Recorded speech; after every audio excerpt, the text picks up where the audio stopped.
In the forgotten realms of existence, there is a world known only as Insparia. This world is filled with many old stories of ancient lands and forgotten cities, and our story lies within the history of a continent called Ingenia. Long ago, when the forces of the world were just coming into power, a great battle ensued. The deities that came to love all things good came to see the pain that those who loved all things evil brought into the world. And so, this is why this great war took place. The forces of good saw the eternity such a war would take, and so a compromise was made. The forces of good would no longer seek to destroy the forces of evil if the evil ones agreed to settle on one continent. This continent held no name but was often referred to as the Darklands. Time went on, and the Darklands grew in both population and power. But since the peace treaty had already been struck, neither force was concerned about the oppression of the other. But one day, a vision came to Lady Lorith, the goddess of good health. She saw a future that was both set in darkness and burning with fire, and she vowed to stand in the way of this future, to stop it. But she herself was no warrior. She must seek out those strong enough to carry on the banners of war against this force, against this future. After decades of patient searching, she finally came across two brothers. They were named Leonin and Rhinox. The lady saw in them the will to rid this world of evil if only they had the time, and so she blessed them. She granted them with the immortal life, free of disease and decay, if they would swear to seek out the Darklands and destroy those who sought evil within them. This gift was accompanied by another blessing. Both Leonin and Rhinox wear another blessing on their body. It's a shining set of armor that burns brightly against the forces of evil. This deep magic illuminates the wearer even brighter in the presence of the darkest foes. It has seen countless battles but shows no sign of wear and tear. It was made to stand the test of time and be just as valuable on the millionth day of war as it was on the first. It was made to wage war against evil. Decades, even centuries would go by, and the two brothers would make great progress in their endeavors. So much so that they built thriving kingdoms on this continent. But just as with most brothers, these two did not always see eye to eye on everything. And so disagreements that started as little quips and snips turned into quarrels and outright raging arguments. At some point, it was obvious that they were not in alignment with how to go about this great purge of evil. And so the quarrels turned to open war. The continent was split into two powers. Leonin, who believed evil is never too far gone beyond hope for redemption, assumed the powerful throne of Legatus, while his brother Rhinox took a much more permanent and aggressive approach to justice. He took his hold in what he called Valoria. These two kingdoms now wage war with each other as well as the forces of evil, which has certainly slowed the progress of the eradication. There are many heroes in this war, raging on for the ultimate goal of protecting the innocent and those who cannot protect themselves. These heroes refuse to give up on the line that keeps the darkness at bay. Even in their quarrels, the two kingdoms unite when needed in order to protect the land that they have come to love. Heroes like this have turned the tide of a place once called the Darklands and now become a place of light and hope. Heroes live in these lands, but in fact, that is not what our story is about. There are so many heroes worthy of great tales and ballads. Songs have been written and sung for them, but that is not the tune of our story. No, this story is about the ones who choose the dark. This story is about those who take what they want and kill as they please. It is about those who value chaos and greed, who live as they choose and answer only to the other deities that seek the same. They are creatures of the night who use shadow to conceal their plans, their plots, and their schemes. They use the night to hide their evil deeds in a world where there are already so many wondrous stories of heroes. This tale is about the villains. Welcome to a tale of knights and shining armor. And we find our villains. not at their best, actually. As featured in our prologue episodes, many of them have now found themselves on the island of Redora, a prison located outside the capital city of Mytoria in the kingdom of Legasis. Here in Cell 217, we begin our official story. Welcome, everyone, listeners new and old, to our campaign. I am Nate. I am your DM. I'm going to introduce just some people right now, and then later you'll get to their characters. But for now, I'd love to introduce you to some of my friends playing Dungeons and Dragons. We're excited about this campaign, the official 001 episode. Let's start with the most handsome. Be careful who you say. Oh, I see. I was just waiting for someone to talk, so it must be Mason. Dang it, I know. Incredible. I am the most handsome. Hello, everyone. My name is Mason. I am playing Thereseus tonight. I'm a lover of all things D&D, Magic the Gathering, video games, anything you can consider nerdy. I have a sword in my hand. Nice. It's true, he does. And those are the fun facts about me. Love it, love it. And now we'll go to the second most handsome. What up? My name is Andrew. Dang it. am Dang it. long time friend of the pod and glad to be a part of this. I'm playing an individual named Goffrey. I love all things D&D, mostly for the story, not for the rules. And so, yeah, I'm excited to be here. It's going to be a party. And now for the extra most bestest special handsome. That's just like saying that's like your mom saying yeah, but my mom thinks I'm cute, so it still counts, Right. Hey, but it's your boy Jared. Excited to be here. I get to play Ivar tonight, and I'm excited. I love, like I said, like everybody has said, I love all things D&D. I get really sweaty when I play Magic, but for funsies, I am excited to be here and tell an awesome story from a different perspective. Yeah, I'm excited too. It's been a fun summer. If this is your first episode, we got some prologue episodes that kind of help our players hash out their character a little bit. They are all canon, and if you are a Patreon subscriber, you can actually sub even at the $1 tier or just a free trial and get a peek at the exclusive. Yep, that's the word. Sort of session 0 fun one shot we did with all the players, just like hashing out characters. A couple of them made some changes since that, just because they wanted to hey, I liked how this played. I feel called out. I didn't say anything. You said it. Some tweaking has been done. But for the most part, Theseus is perfect. Yep, and that's why he's the first most handsome. But for the most part, the characters there are it's fun to just sort of watch them out, and then, poor Crank. R.I.P. But R.I.P. that's Crank.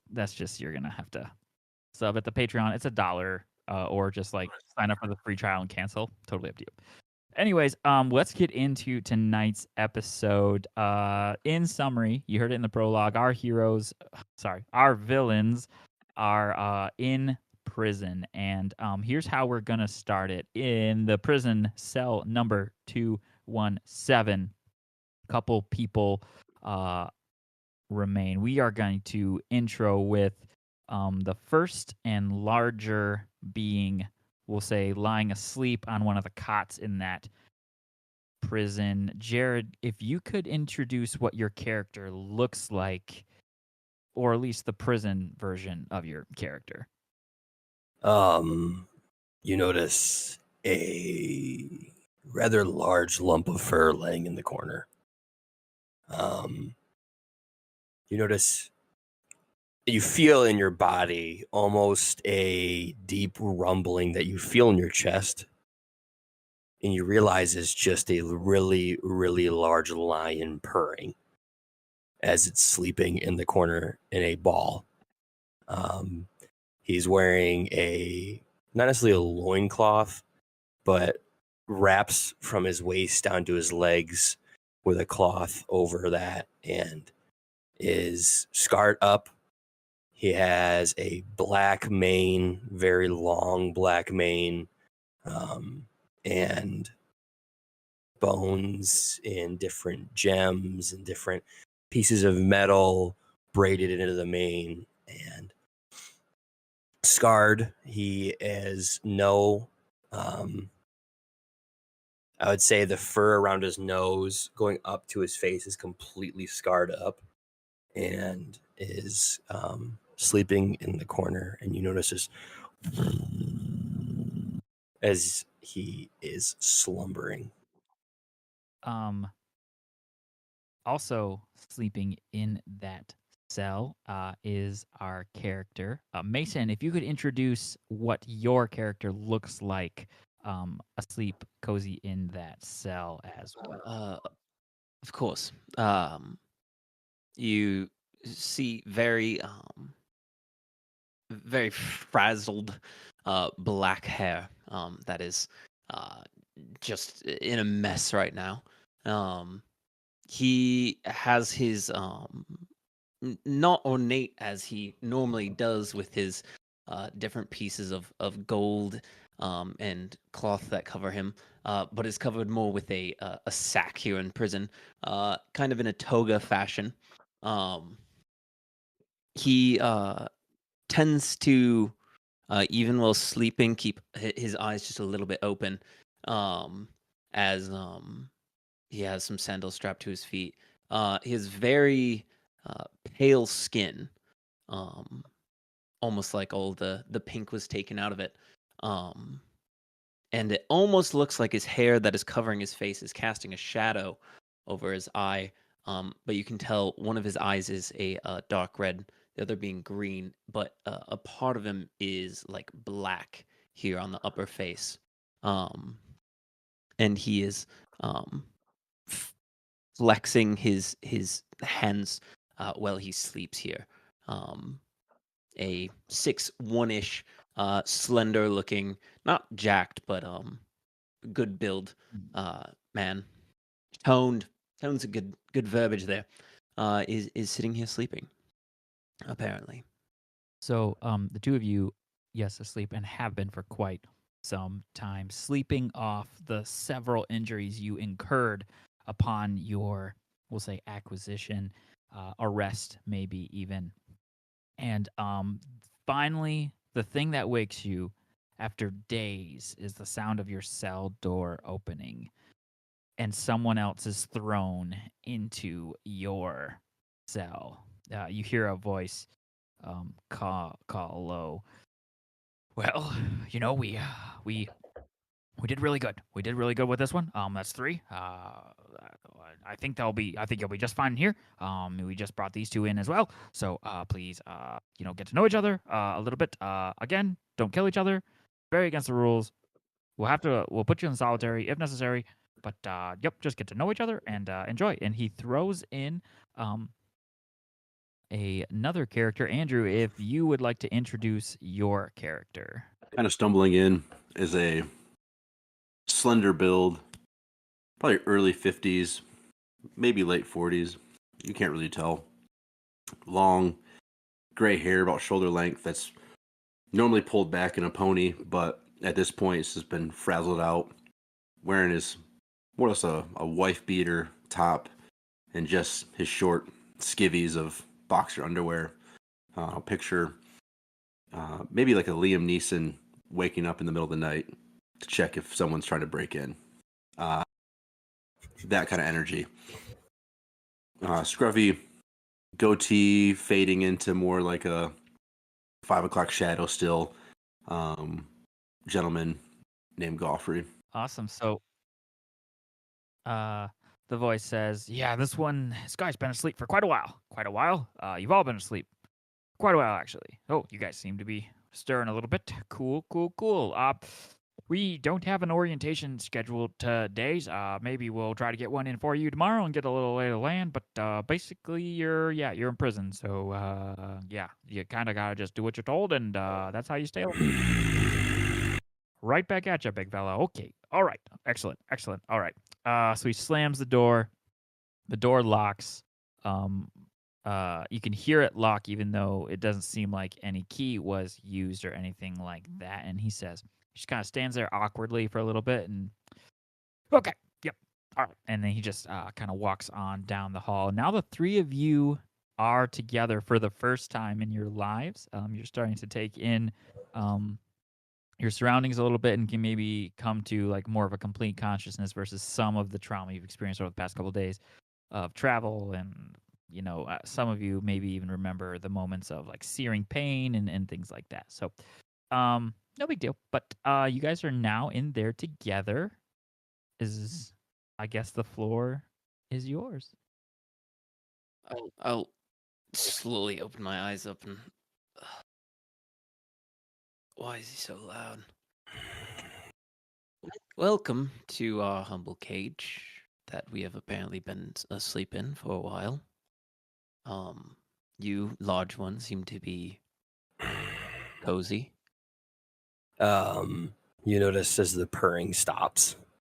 And how tall is this cell? Would sell make a perception check. We'll start there. First roll of the official campaign. With a point of Let's go. exhaustion, do I have disadvantage on that? Absolutely do. Yeah, man. Oh, Lord. Does not matter. They're both sixes minus. Where is that at? -1. So that's a 5. Let's go. So you look up. You definitely can tell it's about a 9-foot ceiling. Seems to be Okay. accommodating creatures of various sizes. right. No light comes in through the window or anything. This is not a window view suite. There are torches on the outside of the bars that do kind of bring some light in, but it is kind of dark and shady. How many people are in here? 3. Sorry to interrupt you, Jared. Go You're on. fine. You notice the black lump of fur stops purring and begins to rustle, and you notice a massive arm push himself up, and then it almost like the body doesn't end as this 8-foot tall Leonin stands up, quite imposing. One eye is completely opaque, and the other eye is slowly going to be opaque as well. But green eyes look down at you and go, Ivar. And then he turns and walks over to the opposite corner and begins to pee in a bucket. Well, his name seems to be Ivar. He's not your pet. Not that I'm aware of. He seems to be his Alright. own person who has consciousness and abilities of his own. Nobody, pet. He's nobody's pet. No. If I can ask your name there, good friend and new roommate. Yeah, of course. All my friends, they really just call me Goffrey. So, I can't say I'm happy to be here, but I can't say that I hate being here. I feel like it's better than where we were. So, but yeah, our cage buddy seems inviting. And your name is, you're a gentleman, I'm assuming. Yes. The proper name is Thresius.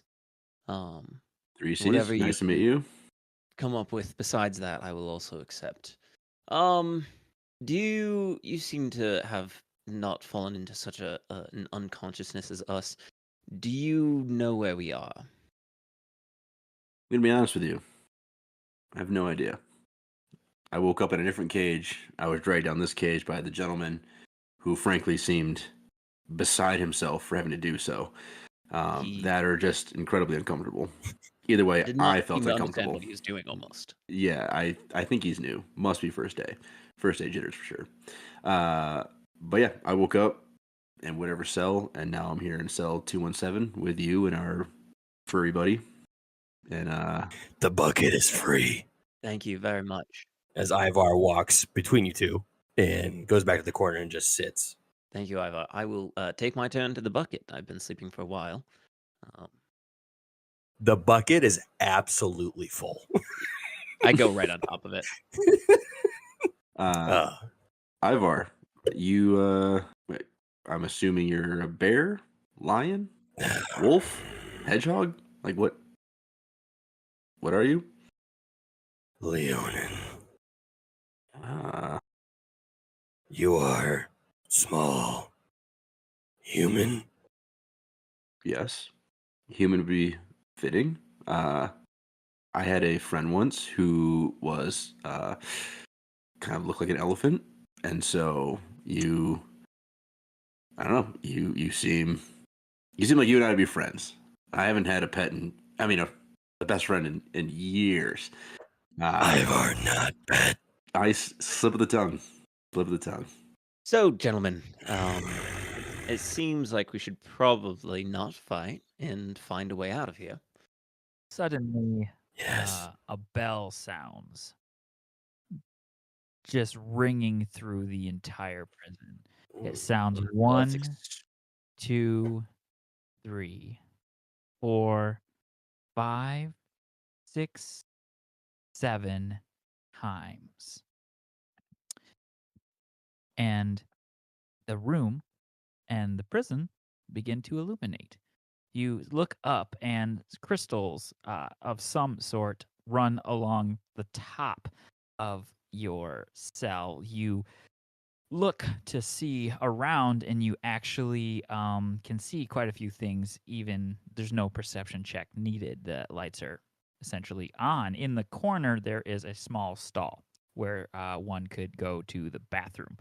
In the opposite corner is a small area with a sink, some sort of magical mirror, the kind that is, if you were to reach out and touch it, it wouldn't touch anything. You wouldn't be able to like break it for glass. And next to it is a now full bucket of washcloths drenched in piss.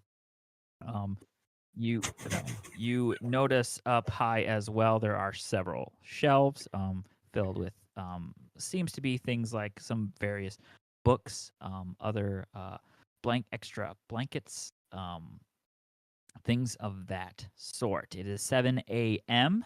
If you didn't pick up on that, quiet hours are now over, and you can kind of hear the prison start to come alive a little bit as well.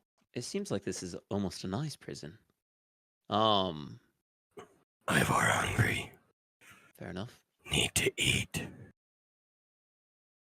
Right around that time, your cell, along with several other cells, seem to magically unlock and the doors swing open. Ivar, very powerful. Incredible ability, my friend. A We few need to keep you around.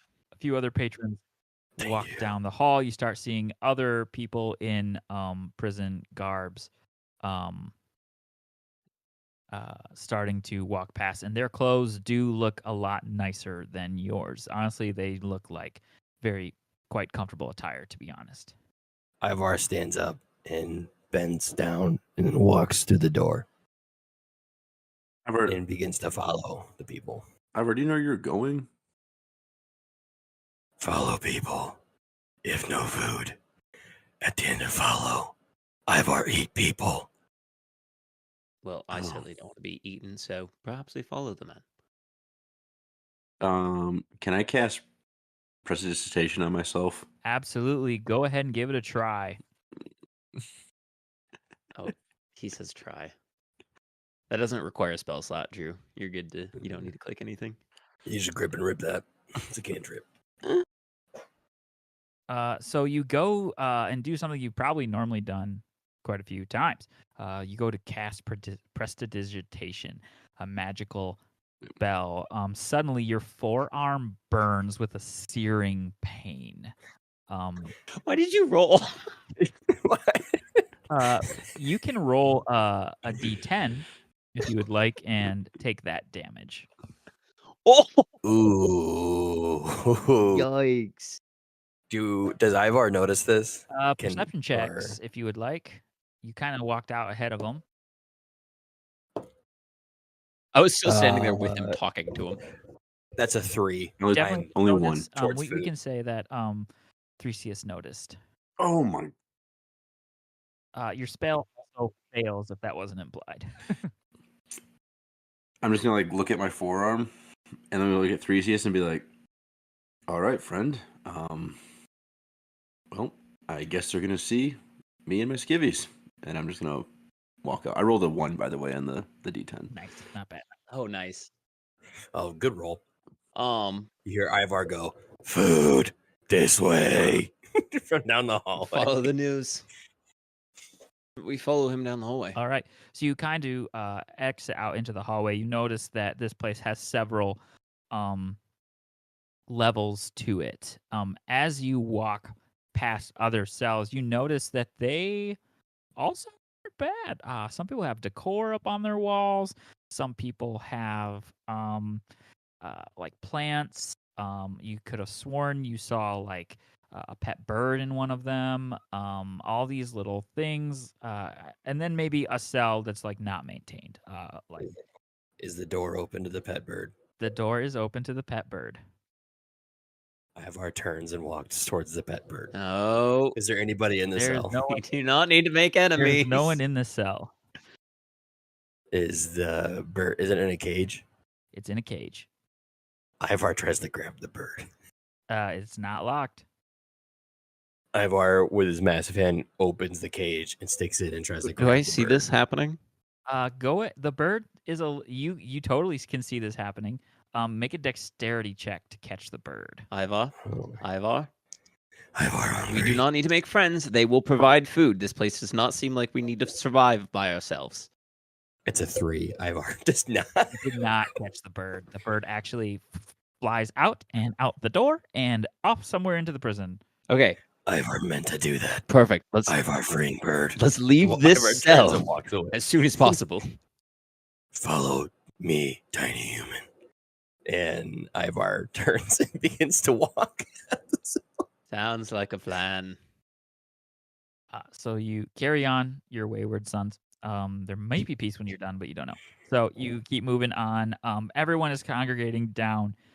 There around this block, there is one giant staircase that seems to lead down towards more of a common area. Even just peering over the rails, you can see that there are tables there. People are starting to go get in line over on one particular end, picking up trays, things like that. Clearly a place for breakfast. Seems like we found the right place, Ivar. Yes, food. Food indeed. So there's trays, right? Yes. Okay.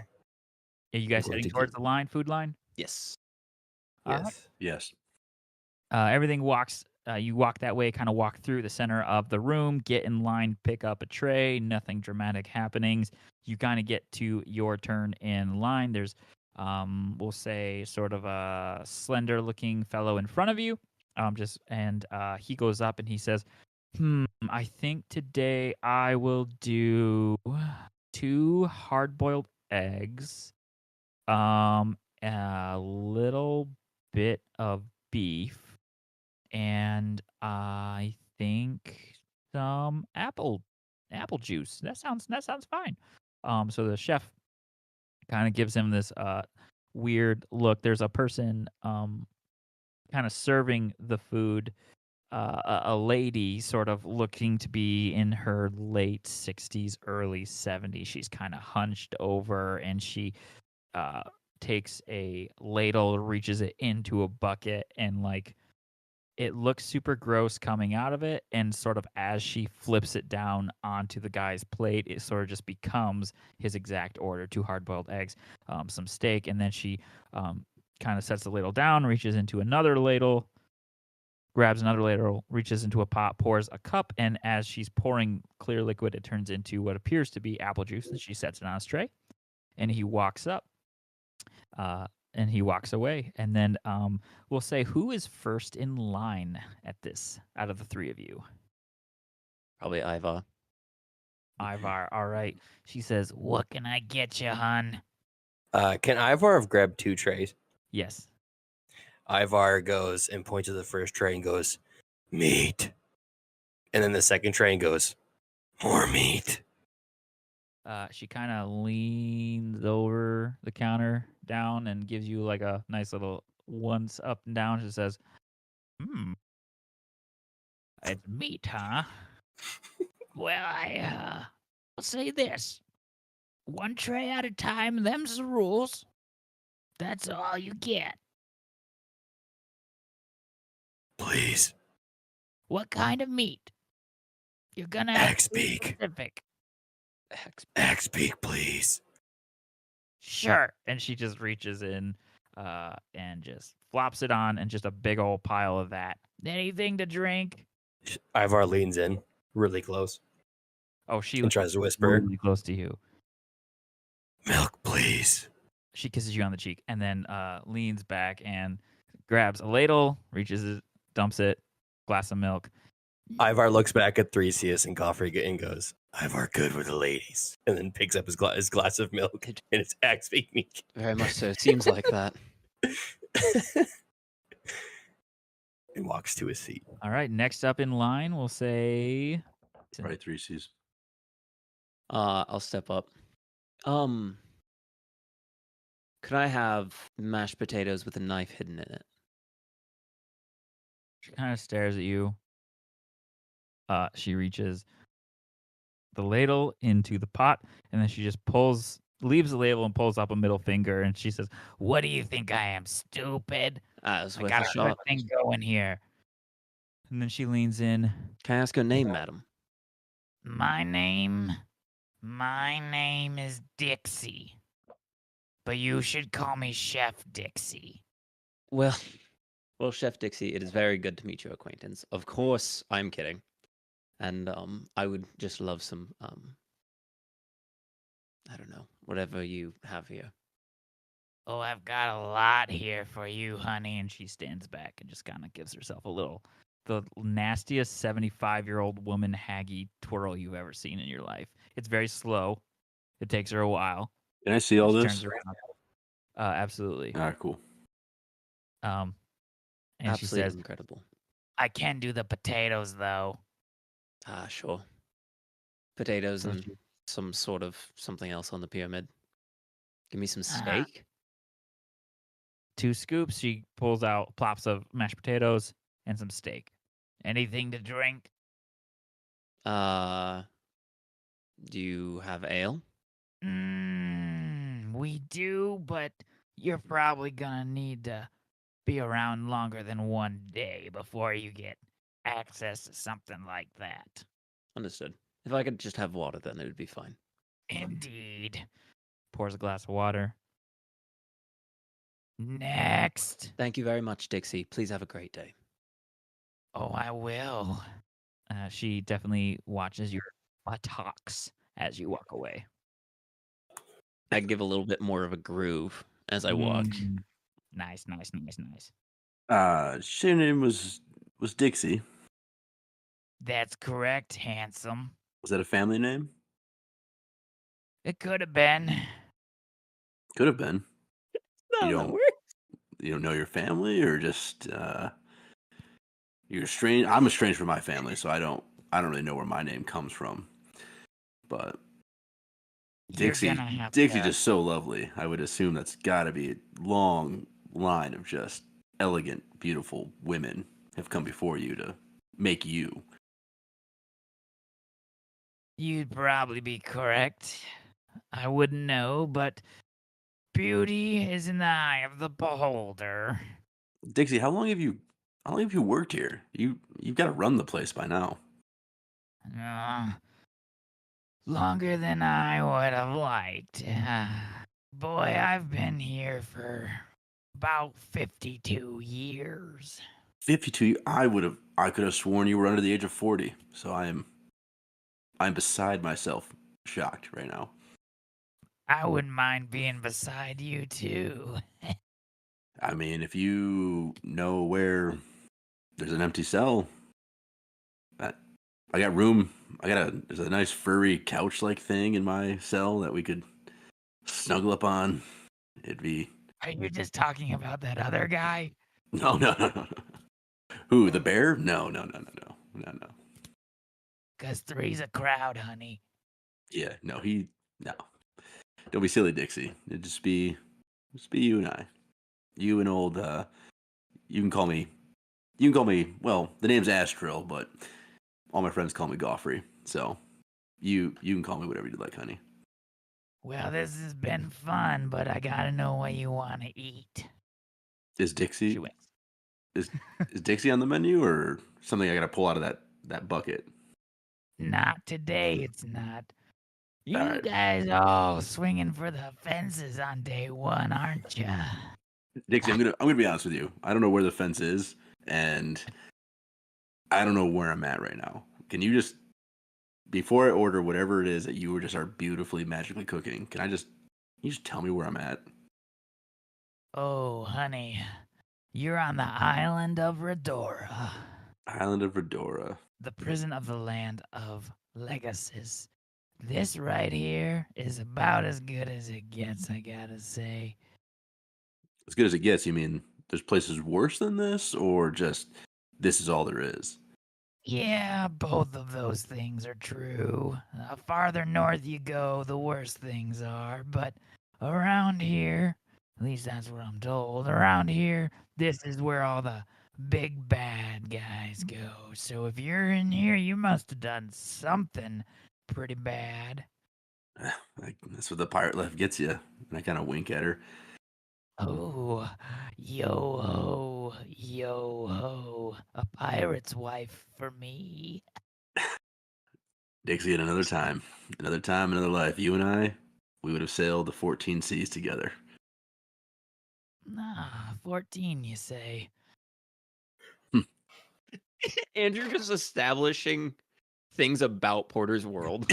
He's just Andrew's world building for Porter. I'm typing over here in the corner. 14. 14 C's come up with a name. God, for he's good. each. Auto Google Chat GOT name 14 generator. different C names.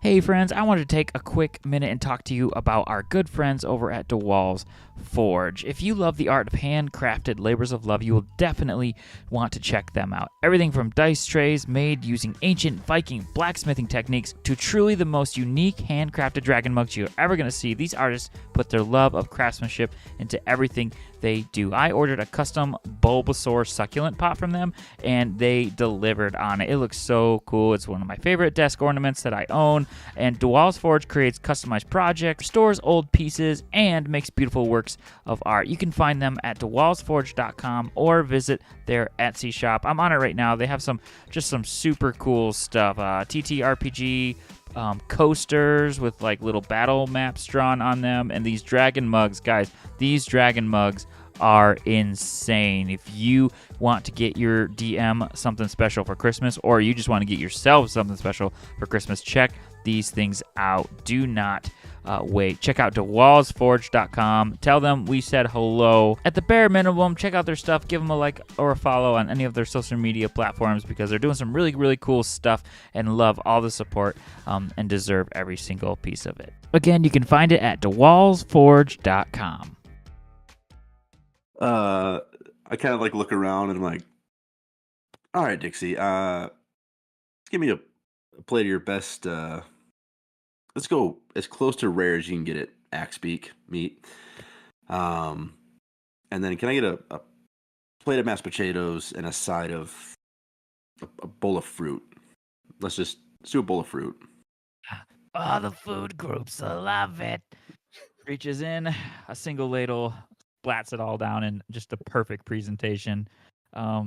Anything to drink? Can you mix some chocolate and milk? Honey, I can't do anything, but this ladle can do just about everything. Chocolate milk comes from the ladle. She sets it on your cup, and you are given out your breakfast. And now the three of you kind of turn around and look at, I would describe a very like school cafeteria. Like there's people sitting at different tables. There are some empty tables. You got some loner tables, etc., etc. Whatever you do, do not start a song and dance number. They are all in this together, and They're working on the status quo. yeah, I want to sit down next to the guys. If they'll I want have to me. find the biggest guy that's not Ivar. the biggest guy that's not Ivar. Make a perception check. Cool. Turns out it's Ivar's right bicep. That is a 15. Not bad. You survey the room and you see in the center of the room is a big orc. He is got gray skin, several prison tattoos. His hair is pulled back tight in a ponytail, and I would say very like World of Warcraft cutscene looking orc. All right, just Gotcha. absolutely jacked out of his stupid mind. Like on paper, just should be able to shred anyone in the room, and he's just absolutely diving into just a nice big rack of ribs. Well, my new friends, you know what they say. Fight the biggest guy at the prison. Obviously, that's a horrible decision. We shouldn't do that, but we should become friends with him. You're already cellmates with the biggest guy in the prison. I love meeting new people. And if you're pointing to that orc gentleman sitting there at the table, then Threesies, you do your thing, man.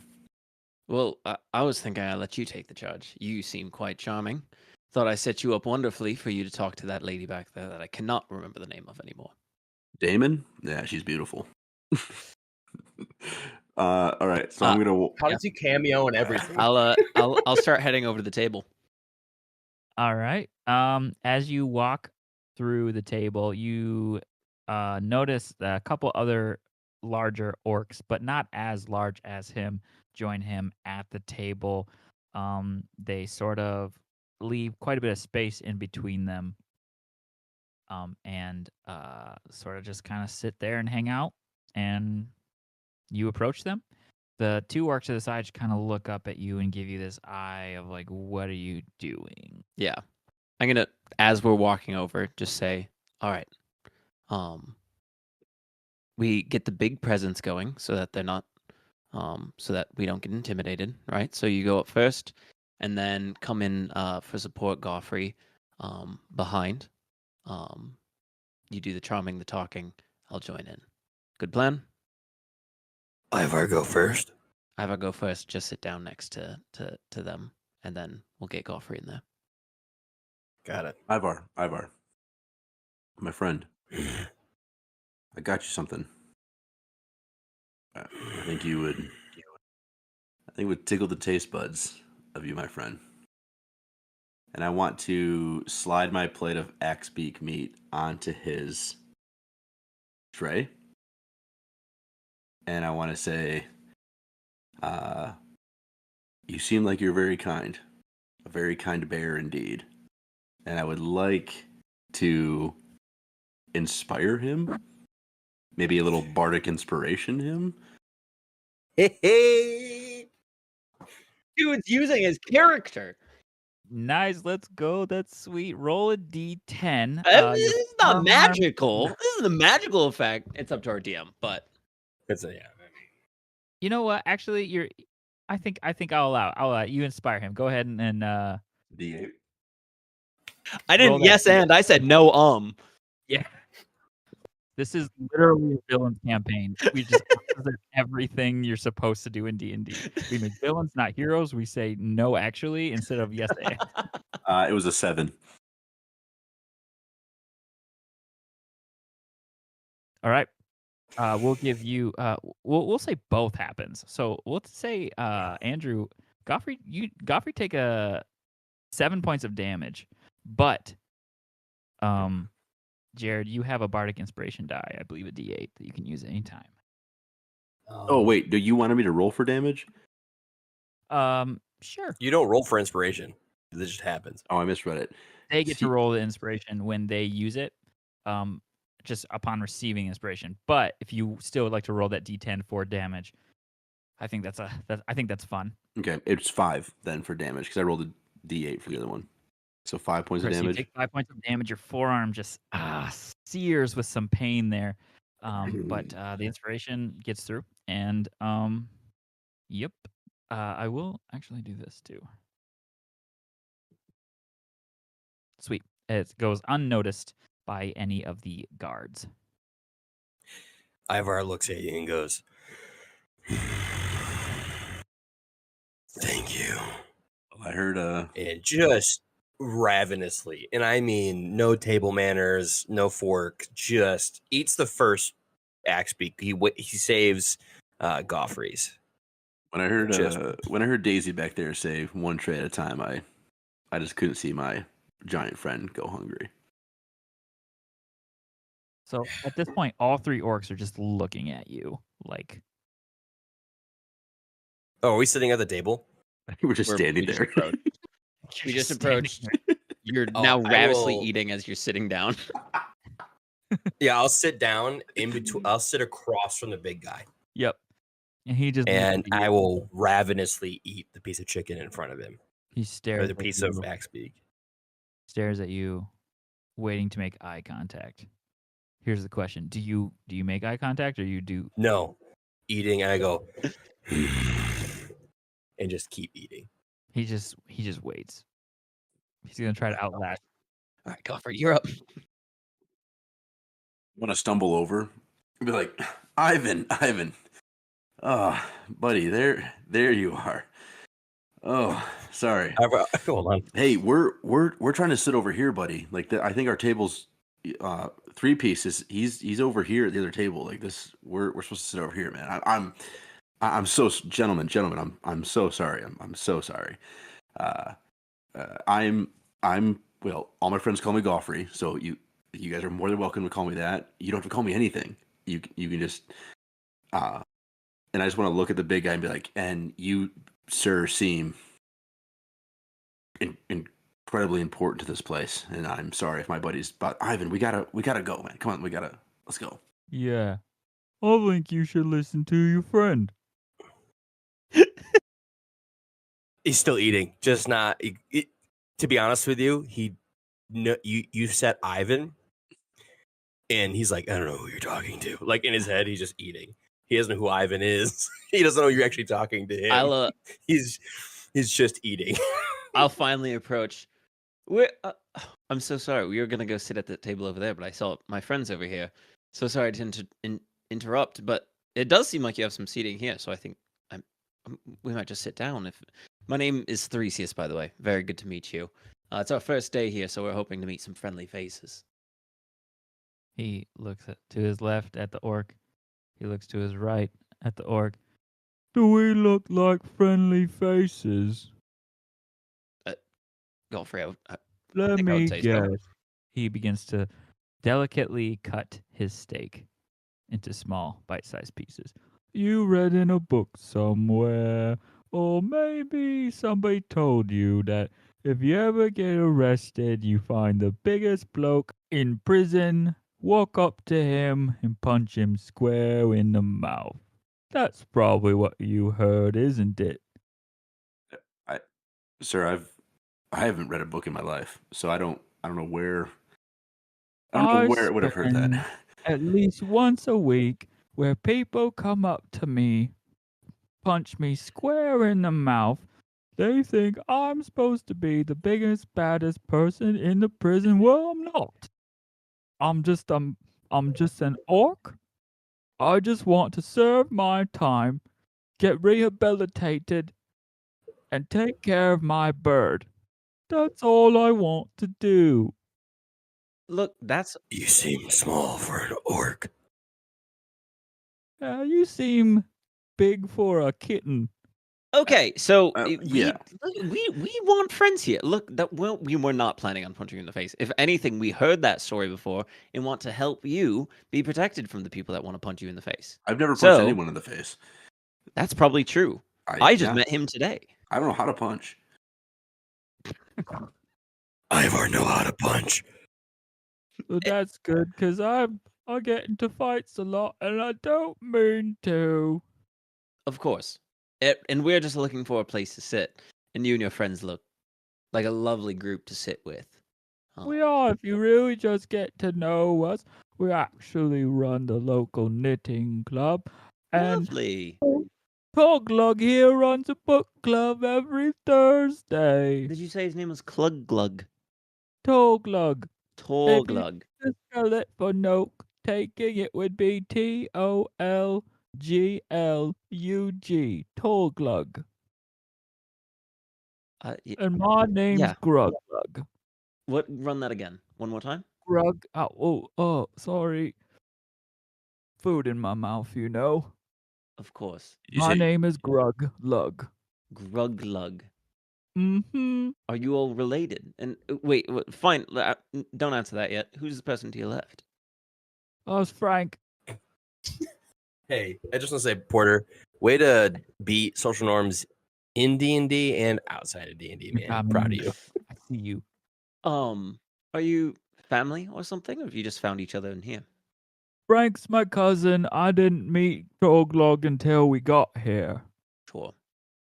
Lovely. And you all are a part of this Indian club? Oh, no, he just runs. Yeah. Ogleg runs Okay. a reading book club, which I would Yeah, he- love to join sometime because I'd love to learn more about these things you call books. Yeah. You never heard of a book before? I'm a simple man. And I That's would really strange.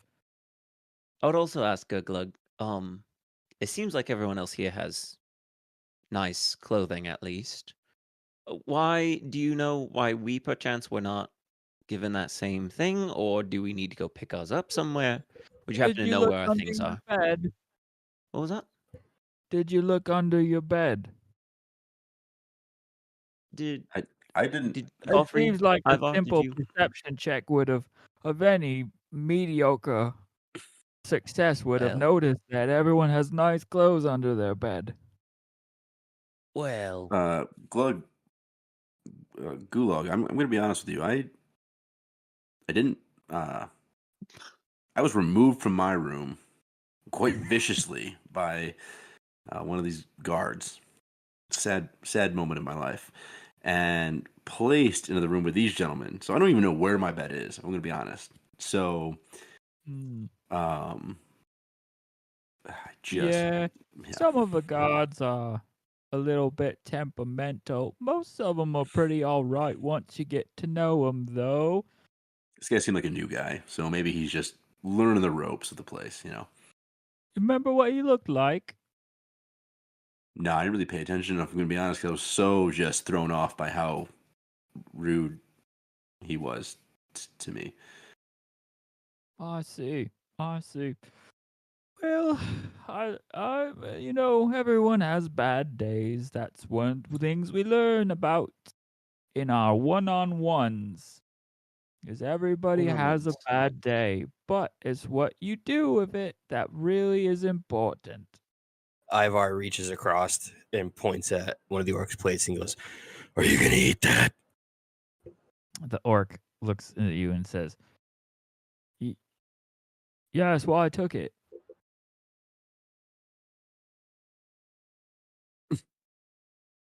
An awkward silence longer than the one we just had ensues between the two of you. Yeah.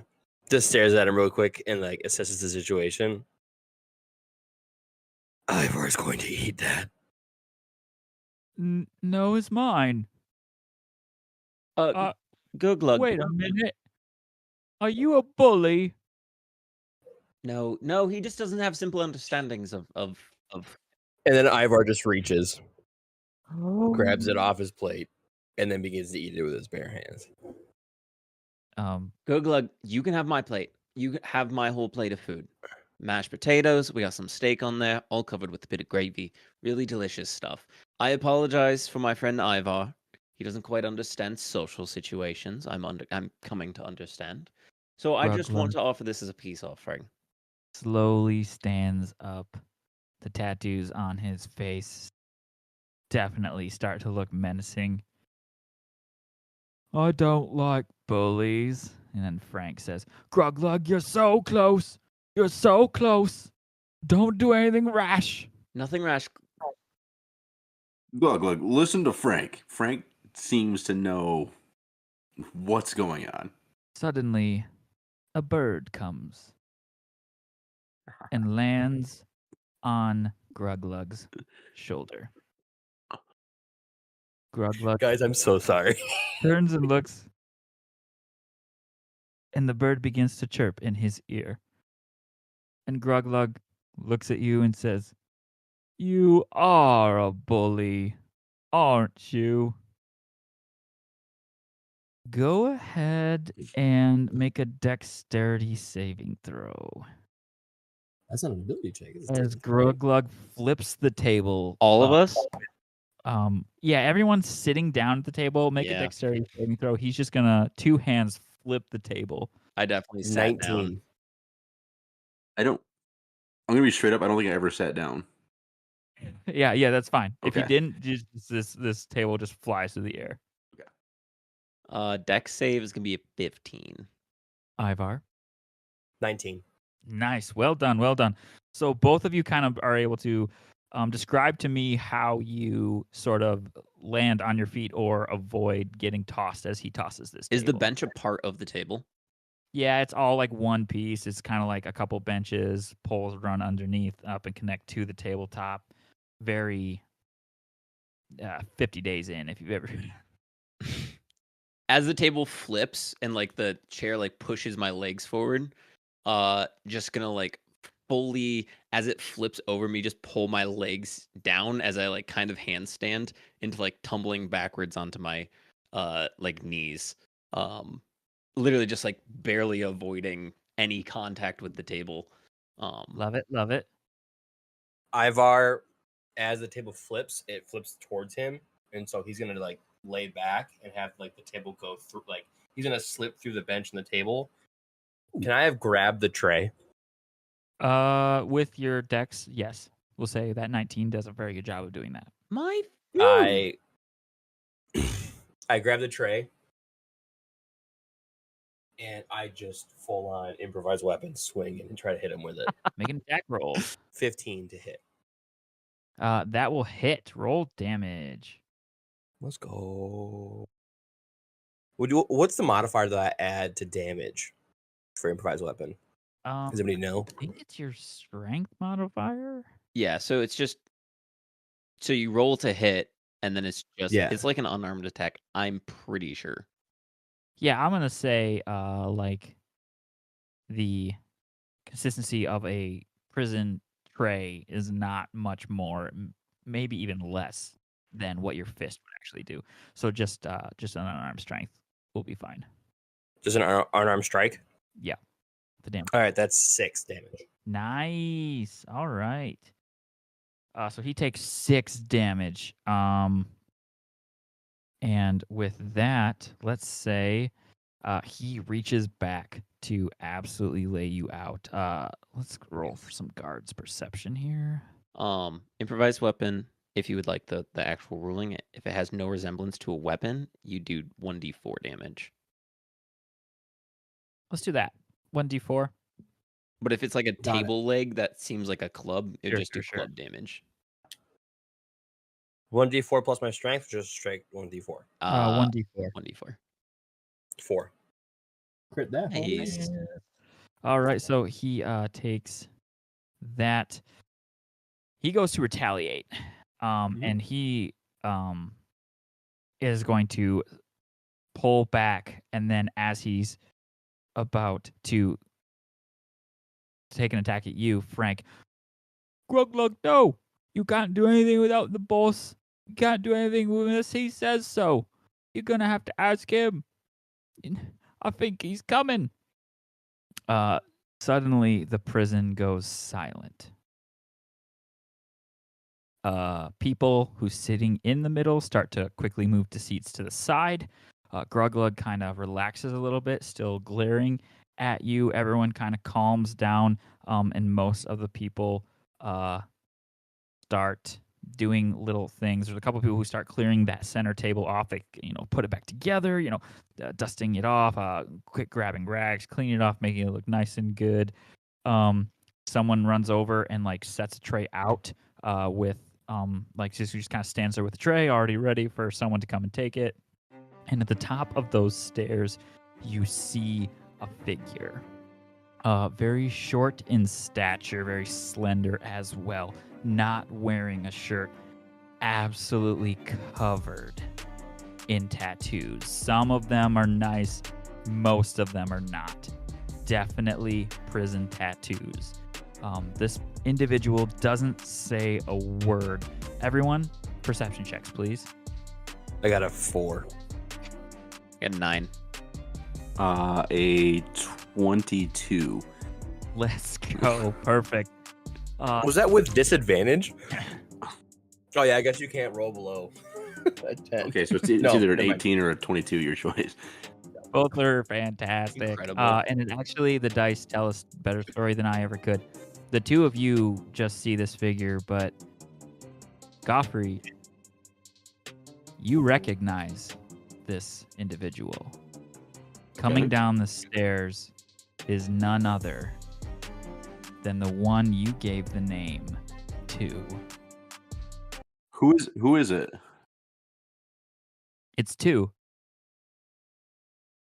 No, who is it that I recognize? 2. 2? You named it 2 from the island. Dude, you have to understand, not only does Goffrey not truly remember anyone's name, Andrew also doesn't remember anyone's name. And that He is said, why "I'm gonna he call you gives Such good role playing. He doesn't know the difference. I also don't remember his name because you immediately said, "I'm going to call you 2," and then that's all you did. Did I And meet him on the island or did I meet him on the boat? you met him on the island. on you the island. made him part of the payment that you received from the island is a ton of gold, and you made him join your crew. It was the dude I made like my first mate, Yeah, and I just had like I thought he was special. That guy. yeah. Yeah, that's okay. And he comes down to the end of the stairs, and he looks at you, and he gives you a wink, and he doesn't say a word as he goes and takes his tray and gets in line for food. And that is where we will end session number 1. Knights in Shining Armor is a podcast brought to you by the Knights at the Nerd Table, but would not be possible without your support, the listener. We also want to give a special thank you shout out to our Patreon subscribers, Ben Vipond and Colin McMeekin. Now, the list for our Patreon right now is small, but these few brave souls have gotten early access to our episodes, as well as access to exclusive content only available to our Patreon subscribers. They also are going to hop in on an episode that helps us find out a little bit what happens to Varric and how he gets thrown into prison. You too could be called upon to collaborate in ways like this simply by heading over to our Patreon page and subscribing at any tier. When you do that, you also get access to our Discord, which has tons of other fun things as well, like our Pokemon Go tournaments, our TCG fun. It's also a great place to find others who are maybe playing the same games and squad up with them if you would like that as well. Thanks again for listening, and stay tuned for episode 2 coming next month. We cannot wait to see you again here at the table, but until then, good night, nerds.